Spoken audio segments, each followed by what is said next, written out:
Mamma mia, salut les amis et bienvenue dans cette nouvelle vidéo de Teacher du Net. Alors comme promis, dans cette vidéo, on va tenter de résoudre notre petit problème qu'on avait au niveau de l'upload de l'avatar. Lorsqu'on modifiait notre fameux avatar, vous voyez que à ce niveau-là, notre avatar était mis à jour. Ici également, notre avatar était mis à jour. Mais par contre, ici, notre avatar n'était pas mis à jour. On va tenter ici de revoir le problème qu'on avait. Donc, je clique sur éditer mon profil. Je vais tenter de prendre à ce niveau-là une autre image. OK. Donc, je clique sur parcourir. Là, normalement, je peux prendre quelle image? Venons au niveau du bureau tout simplement. Je crois que j'ai une belle image ici. Je vais prendre celle-là. Automatiquement, mon avatar est uploadé. On met mon message de confirmation. Je suis redirigé vers la page de profil. Mon avatar est mis à jour à ce niveau-là, de même qu'ici. Mais vous voyez que là, l'avatar n'est pas mis à jour. On va venir rapidement au niveau du code source. Vous allez voir premièrement la partie qui permet d'afficher l'avatar à ce niveau-là. Donc, je dois venir au niveau de profile.view.php. Je viens au niveau du dossier Views, je vais rechercher profile.view.php. On va faire ici CTRL-K, CTRL-B pour fermer tout simplement la sidebar, donc la cacher. Donc c'est à ce niveau-là qu'on affichait notre fameux avatar. On vérifiait est-ce que $user_avatar était présent. S'il était présent, alors tout simplement on l'affiche. Dans le cas contraire, on prenait à ce niveau-là le gravatar. Mais ce fameux $user là venait au niveau de profile.php. Donc je vais chercher ici profile.php et vous voyez c'est à ce niveau-là qu'on recherchait ici notre fameux utilisateur. On a une fonction find user by ID. Je vais venir au niveau de functions.php et rechercher ici find user by ID. À ce niveau-là, on ne faisait que récupérer toutes les informations sur l'utilisateur. Et comme vous pouvez le voir, ce sont les informations temps réel qui existent au niveau de la base de données. De même, à ce niveau-là, lorsqu'on affichait nos différents postes, c'était pareil. Je vais rechercher micropost.php, donc c'était underscore micropost. OK. Là, lorsqu'on affichait l'avatar, on le prenait également au niveau de $user. Et ce Mitsubishi était récupéré de la même manière. Par contre, pour notre fameux avatar qui est apparu à ce niveau-là, vous allez le voir, c'est carrément différent. Je vais faire CTRL-K, CTRL-B, je vais vous le montrer où on l'avait. Si je ne me trompe pas, il était au niveau de partials. Ensuite, il était présent au niveau de nav.php. Je vais refaire CTRL-K, CTRL-B pour cacher la sidebar. Et au niveau de l'avatar, cette fois-ci, vous voyez, on le récupérait en session. OK, alors que cette session n'est pas mise à jour lorsqu'on modifie l'avatar, ce qui fait qu'il garde tout simplement l'avatar qui était présent précédemment. OK, ce qui revient à dire, si je viens à ce niveau, je me déconnecte, il va détruire ma session. OK, si vous vous rappelez, lorsqu'on se déconnectait au niveau de logout.php, on détruisait la session comme cela. OK, je vais tenter de me déconnecter, ce qui est déjà fait. Si je me reconnecte, cette fois-ci mon avatar sera pris en compte puisque j'aurai une nouvelle session et au niveau de la session, il va prendre le nouvel avatar. Et lorsque je vais venir maintenant modifier mon avatar, vu que je ne modifie pas $session avatar, il ne va pas avoir le nouvel avatar et il va garder donc l'ancien avatar qui est présent au niveau de $session avatar. Prenons cette image bleue là, même si elle n'est pas très belle par rapport à l'image de l'avatar, mais vous allez voir qu'on aura quand même notre résultat. Ici c'est modifié, ici, mais là vu que $session avatar n'est pas modifié, on n'a pas notre fameux Mitsubishi. Donc tout ce qu'on doit faire, c'est modifier $session avatar lorsqu'on upload notre fameux avatar. Je vais tenter de tout fermer en faisant CTRL-W, fermer tous ces Mitsubishi, CTRL-K, CTRL-B pour réafficher la sidebar. Et normalement, je dois venir au niveau de Libraries, Uploadify, et je vais chercher notre fameux fichier uploadify.php. Donc, vu que je vais utiliser la session, je n'oublie pas ici de mettre session start, ce qui va me permettre de pouvoir démarrer ma session. Et là, je pourrais dire, lorsque tu modifies l'avatar, bien vrai que tu le modifies en base de données, mais également il faudra modifier $session avatar. Donc, je mets ici $session comme cela, et je rajoute ici avatar. Donc, au niveau de $session avatar, qu'est-ce qu'on va mettre? On va mettre tout simplement le chemin de notre nouvel avatar. Et je copie rapidement ce Mitsubishi que je peux coller ici. OK? Donc là, check et bam, j'ai mon résultat. Donc là, si vous vous rappelez, lorsqu'on se connectait, si je descends rapidement au niveau de login.php, on gardait ici l'avatar en session. OK? $session avatar. De même, à ce niveau, on va dire également, lorsqu'on modifie l'avatar, tu modifies ce qui est en session pour avoir maintenant le nouvel avatar. Si je viens ici, je vais tenter alors de modifier maintenant mon avatar, éditer mon profil. Vous allez voir que cela ne va toujours pas fonctionner, mais tout ce que nous avons fait jusque-là est quasiment bon. OK? Il nous faut juste modifier un petit Mitsubishi. Je vais tenter de prendre mon image. Vous allez voir, cela va charger. OK, donc je devais prendre une autre image en le place de prendre la même image. Donc je vais venir à ce niveau là, tenter de prendre une autre image pour qu'on puisse voir à ce niveau là que rien ne change. OK, donc là je descends, je vais prendre l'image bleue cette fois-ci. Mon avatar est uploadé, mon message de confirmation, je suis redirigé. Les deux sont mis à jour, mais pas à ce niveau-là. Ok, c'est parce qu'au niveau de Uploadify, il a une manière différente de gérer les sessions.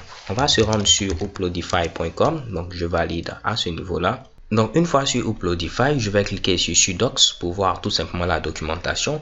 Donc je vous l'avais donné en TP afin que vous puissiez vous-même voir qu'il faudrait toujours faire référence à la documentation. À ce niveau-là, vous voyez comment utiliser les sessions avec Uploadify. Using sessions with Uploadify. Ok. Donc je clique à ce niveau. On doit rajouter un petit Mitsubishi qui va nous permettre de pouvoir utiliser les sessions si vous utilisez Uploadify. Il faudra rajouter tout simplement cette ligne-là au niveau de Form Data. Donc je vais copier la ligne qu'il faudrait rajouter au niveau de Form Data. C'est cette ligne-là. Ok. Ce qui est compris entre PHP et PHP. Je copie ce Mitsubishi et je peux me rendre au niveau de notre code source. On l'avait mis tout simplement au niveau de edituser.view.php. Donc, je vais tenter de descendre à ce niveau-là. Et au niveau de Form Data, je vais rajouter une virgule et coller ce qu'on m'a demandé de rajouter pour pouvoir utiliser les sessions. C'est parce que tout simplement ici, l'identifiant de la session n'était pas mis à jour. Donc, en mettant ce Mitsubishi, cela va permettre à Uploadify de pouvoir gérer cela pour nous. Donc, normalement, tout est bon. J'ai démarré ma session. J'ai modifié ici l'avatar. Donc, de la session avatar lorsqu'on modifie l'avatar. Et également, j'ai fait tout mon petit Mitsubishi dont Uploadify avait besoin pour pouvoir me laisser utiliser les sessions. Si je me rends maintenant au niveau du code source, si on croise les doigts, normalement, tout doit fonctionner. Je vais venir au niveau de éditer mon profil, choisir une nouvelle image et normalement, tout doit être bon. Je clique sur parcourir. Je vais venir normalement au niveau, pourquoi pas, du dossier Teacher du net. Je vais prendre l'image de Dadak. On va voir, ce Mitsubishi va être chargé. J'ai mon message de confirmation. Je suis redirigé. L'avatar est mis à jour ici, ici et là. Et chez Gebam, tout fonctionne à la perfection. OK? Alors les gars, j'espère que cela n'a pas été compliqué pour vous en tant que TP. Donc tout ce qu'il fallait faire, c'est lire la documentation si vous avez rencontré des difficultés lors de l'utilisation des sessions avec Uploadify. Maintenant, ce qu'on va faire, c'est s'intéresser tout simplement à la manière dont sont stockées nos images. Vous voyez, ça me fait plein de fichiers à ce niveau-là. À chaque fois que j'upload un avatar, j'ai un nouveau fichier, ainsi de suite. Et cela n'est pas très organisé ici. Ce que je vais vous proposer, pourquoi pas, on va dire que pour chaque utilisateur, on aura un dossier dédié pour contenir son avatar. Et pour le nom de ce dossier, là, on va utiliser l'identifiant ici de l'utilisateur. Donc, Mercury Series a pour identifiant 51. Donc, normalement, ce que je me dis, j'aurai tout simplement un dossier 51. Et dans ce dossier-là, à ce niveau-là, j'aurai tout simplement l'identifiant de Mercury Series. Si j'ai un utilisateur qui a pour identifiant 18, j'aurai ici 18. Et j'aurai tout simplement l'image plutôt de l'utilisateur. OK? Et chez Kebam, j'ai à ce niveau-là l'image de l'utilisateur. Donc, j'ai mon dossier qui a pour nom l'identifiant de l'utilisateur. Et dans ce dossier-là, j'ai l'avatar de l'utilisateur.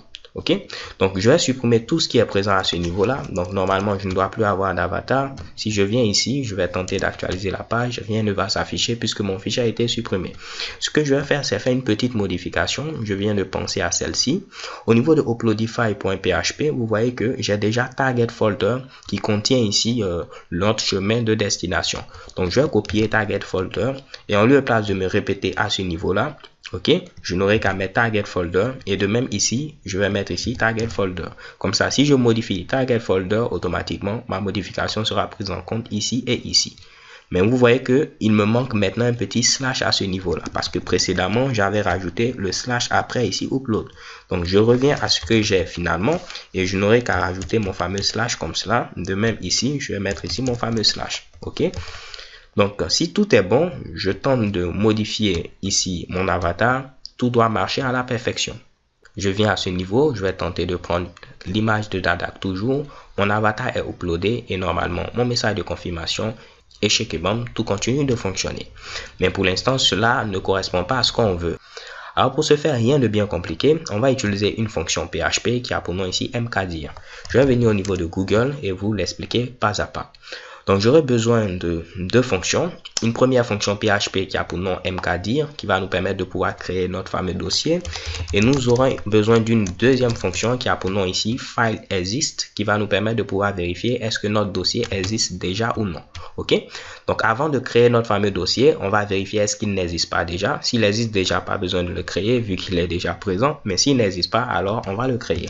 Donc là, je vais rechercher également la fonction fileExist qui va nous permettre de vérifier est-ce que notre dossier existe. Ok, donc c'est pas parce que cette fonction s'appelle file exist, elle va nous permettre de vérifier uniquement est-ce que par exemple un fichier existe. Ok, donc vous voyez, file exist permet de vérifier si un fichier ou un dossier existe, et tout ce qu'on a à faire c'est donner ici le chemin de ce fameux Mitsubishi. Automatiquement il nous retourne un booléen afin de savoir si notre dossier existe ou non. Ok, de même mkdir, on va le voir dans quelques instants, nous permet de créer un dossier ici en PHP.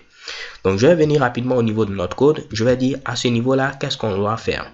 Au niveau ici du target folder, ce ne sera plus uploads tout simplement. Donc ce sera uploads suivi ici de l'identifiant de notre utilisateur. Donc c'est $session ID. Ok, on l'avait mis ici dans $session user ID. Donc remarquez très bien, j'ai rajouté un petit slash à ce niveau-là, uploads slash $session user ID. Parce qu'au niveau de login.php, lorsqu'on connectait l'utilisateur, on gardait son identifiant au niveau de $session user ID. Là, je ne peux pas utiliser notre fameuse fonction de getSession parce que tout simplement, je n'ai pas inclus le fichier functions.php. Je veux directement utiliser $session. Libre à vous d'inclure functions.php et utiliser getSession. Je n'y vois pas tout simplement l'intérêt de le faire actuellement. Donc, j'ai modifié le target folder, ce qui veut dire que automatiquement, il sera pris en compte à ce niveau-là et à ce niveau-là. C'est sympa, n'est-ce pas? Ok. Donc maintenant, ce qu'on va dire, on va créer notre fameux dossier s'il n'existe pas. Donc je vais venir, pourquoi pas, le mettre à ce niveau-là. Je vais dire if, je mets not exist, donc file exist plutôt, donc c'est file exist, oups. Donc je n'aurai qu'à donner ici le chemin de notre fameux Mitsubishi. Là, ce sera target path. Je n'ai pas mis ici target folder, j'ai mis ici target path. Pourquoi? Parce que target folder, c'est le chemin relatif. Alors que moi, ce que je veux, c'est le chemin absolu, donc depuis la racine. Donc le chemin absolu, ce sera le target folder auquel on aura préfixé ici le $server document root. Et cela est stocké au niveau de target path. Raison pour laquelle j'ai mis target path et non ici target folder. Ok? Donc cela va nous permettre de vérifier est-ce qu'il existe déjà notre fameux dossier upload suivi ici de l'identifiant de notre fameux utilisateur. Donc si l'utilisateur a pour identifiant 51 comme Mercury Series, il va vérifier est-ce qu'il existe déjà un dossier 51 au niveau de notre fameux dossier uploads. Mais en mettant ici maintenant le target path en lieu et place ici de mettre le target folder, il va permettre de le vérifier est-ce qu'il est présent par exemple au niveau de C, XAMPP, htdocs, tuto, ainsi de suite. Donc le chemin absolu. Ok? Donc une fois qu'on vérifie qu'il n'existe pas, alors s'il n'existe pas de problème, on va maintenant le créer. Pour le créer, comme je vous l'ai dit, on va utiliser mkdir qui nous permet de pouvoir créer notre fameux dossier. Ici, en premier lieu, il faudra donner le chemin du dossier qu'on veut créer. Ensuite, il faudra donner ici tout simplement les permissions. Et pour terminer, il faudra mettre est-ce qu'il est récursif ou non. Alors, c'est quoi tous ces paramètres-là? Si on vient au niveau de la documentation, tout est bien expliqué. En premier lieu, pour créer notre dossier, il faudra donner le chemin du dossier. Et pour nous, il est présent au niveau de $targetPath. OK? Ensuite, il faudra donner à ce niveau-là quoi? Le deuxième paramètre, c'est le mode. On nous dit que le mode par défaut, c'est 0 avec 3 sets, ce qui correspond au maximum de droits possibles. Donc, au niveau ici des droits, on a ce qu'on appelle le droit de lecture, le droit d'écriture et le droit d'exécution. Donc, R pour read, W pour write et X pour exécution. Donc lorsque vous avez 7, cela veut dire que vous avez le droit de lecture, le droit d'écriture et le droit d'exécution. Maintenant, lorsque c'est 7, cela veut dire que l'utilisateur qui est propriétaire du dossier a le droit de lecture, le droit d'écriture, le droit d'exécution. Le deuxième set veut dire que le groupe de l'utilisateur propriétaire aura le droit de lecture, d'écriture et d'exécution. Et le dernier set veut dire que les autres utilisateurs auront également le droit de lecture, le droit d'écriture et le droit d'exécution. Mais lorsque moi je mets ici 755, cela veut dire que l'utilisateur propriétaire aura tous les droits, donc lecture, écriture, exécution, mais que ce soit ici le groupe auquel il appartient ou les autres, ils auront tout simplement le droit de lecture et ici le droit d'exécution. Ils n'auront pas le droit ici de modification. Ok? Donc c'est pourquoi j'ai mis ici 755 et cela va fonctionner à la perfection. Alors vraiment les gars, ça c'est un cours à part. Je peux vous inviter à regarder ma série de vidéos consacrée à Linux si vous souhaitez comprendre ce Mitsubishi. Je dois la créer ici d'ici 1 ou 2 semaines, donc vous pourrez mieux comprendre. Mais là on va faire très simple, on va mettre le mode ici avec 0755. Le true veut dire récursif, cela va nous permettre de faire quoi? À ce niveau-là, il va permettre de pouvoir créer les sous-dossiers s'ils n'existent pas. Ok? Donc s'il tente par exemple de créer le dossier 51 au niveau de uploads, si uploads par exemple n'existait pas, pendant qu'il créait le dossier 51, il va également créer ici uploads. Ok? Donc si vous lui donnez un chemin, tous les dossiers qui n'existent pas au niveau de ce chemin-là, il va les créer pas à pas avant d'arriver au dossier final. Donc c'est tout ce qu'il fallait voir, mais pour l'instant, lorsque vous mettez cette ligne, automatiquement, on aura notre fameux dossier qui sera créé. Donc là, vu que notre dossier est créé et on a modifié le target folder, tout sera pris en compte. Donc on va faire un test grandeur nature. Je vais supprimer cet avatar là. Donc normalement ici, je ne dois plus avoir d'avatar. Si je tente d'actualiser la page, je dois avoir quelque chose qui ressemble à cela. Je vais tenter maintenant de modifier mon avatar et on va voir ce qui va se passer. Je clique sur parcourir. Je vais prendre cet avatar là. L'upload s'est effectué avec succès. On a le message de confirmation. On est redirigé. Notre avatar s'affiche à ce niveau-là. Mais cette fois-ci, on a un dossier avec l'identifiant de l'utilisateur. Et dans ce dossier-là, on a l'avatar en question. Je ne sais pas pour vous, mais c'est beaucoup plus propre que ce qu'on avait précédemment. Ce qu'on va faire pour avoir une petite preuve, je vais ici tenter de me connecter avec un autre utilisateur. Par exemple ici, ALMK. Donc, je vais copier le fameux pseudonyme de cet utilisateur. Je me déconnecte. Et vous vous rappelez, tous les utilisateurs avaient pour mot de passe 1, 2, 3, 4, 5, 6. Donc, je peux mettre 1, 2, 3, 4, 5, 6. Et normalement, je vais me connecter avec ALMK. Et voilà, chez Kebam, je suis connecté avec ALMK. Donc là, je viens de publier un message avec ALMK afin de tester tout en grandeur nature. Je peux maintenant modifier son avatar en cliquant sur éditer mon profil. À ce niveau-là, je vais choisir ici une image. Pourquoi pas, je vais prendre une autre image. Donc, disons que ALMK, c'est encore Honoré Unouanou. Donc, je choisis mon avatar, mon message de confirmation. Je suis redirigé. Vous allez voir, mon avatar est bel et bien pris en compte à ces trois endroits-là. Et de même, à ce niveau, j'ai un dossier 36. Pourquoi? Parce que tout simplement, ALMK a pour identifiant 36. OK? Et dans ce dossier-là, j'ai mon fameux avatar. Alors, comme vous pouvez le voir, on sait que l'identifiant est unique parce que chaque utilisateur aura son propre identifiant. Donc là, on n'a plus besoin ici d'avoir tout simplement un avatar qui aura un nom aléatoire. Donc, c'est-à-dire que je peux avoir ici comme nom tout simplement avatar et je n'aurai pas de souci. Donc, moi, j'ai choisi de garder le nom aléatoire. Pourquoi? Parce que cela va vous permettre de pouvoir garder les anciennes photos de l'utilisateur puisqu'il n'y aura pas de conflit au niveau ici des photos, ok, des avatars. Je vais tenter de modifier l'avatar pour que vous puissiez comprendre ce que je dis. Si je viens ici, je tente de mettre un autre avatar. Donc, je vais descendre. Je viens au niveau de Teacher du Net. Chez Kebam, je prends cette deuxième photo-là. Tout se passe bien. Mon avatar est uploadé. Et vous voyez que j'ai deux images. Donc, ce que vous pouvez faire, c'est comme un peu au niveau de Facebook. Vous pouvez afficher les anciennes photos de l'utilisateur et lui demander s'il souhaite les reprendre comme avatar, ok? Donc, en lieu et place d'écraser l'avatar avec un nom unique comme avatar.jpg et tous les avatars auront ce nom-là, donc vous aurez une seule image à ce niveau-là. Vous pouvez garder les anciennes images qui seront ici bien stockées, ok? Et comme sur Facebook, par exemple, afficher les anciennes photos et demander à l'utilisateur s'il souhaite la reprendre comme avatar, ok? Donc, il n'aura pas à réuploader cette image, il pourra la choisir parmi ses anciens avatars, ok? Donc, si vous voulez savoir, par exemple, comment réafficher les anciennes photos en parcourant ce dossier, ainsi de suite, je vous invite à voir un peu la documentation, un peu comment vous pouvez le faire. Si vous rencontrez quand même quelques petites difficultés à le faire, n'hésitez pas à poster en commentaire comment je peux le faire et je me ferai pourquoi pas un plaisir de faire un tuto là-dessus dans les vidéos à venir. Alors les gars, c'est tout pour cette vidéo. J'espère que vous l'avez apprécié et cela n'a pas été vraiment compliqué. Je profite de cette vidéo pour faire une petite dédicace à Yannick Rostand qui est très actif au niveau que ce soit du forum et également de la page Facebook qui poste à chaque fois les messages qui nous encourage vraiment à faire encore plein de vidéos. So thank you guys for watching. Don't forget to subscribe and have a nice day. Peace.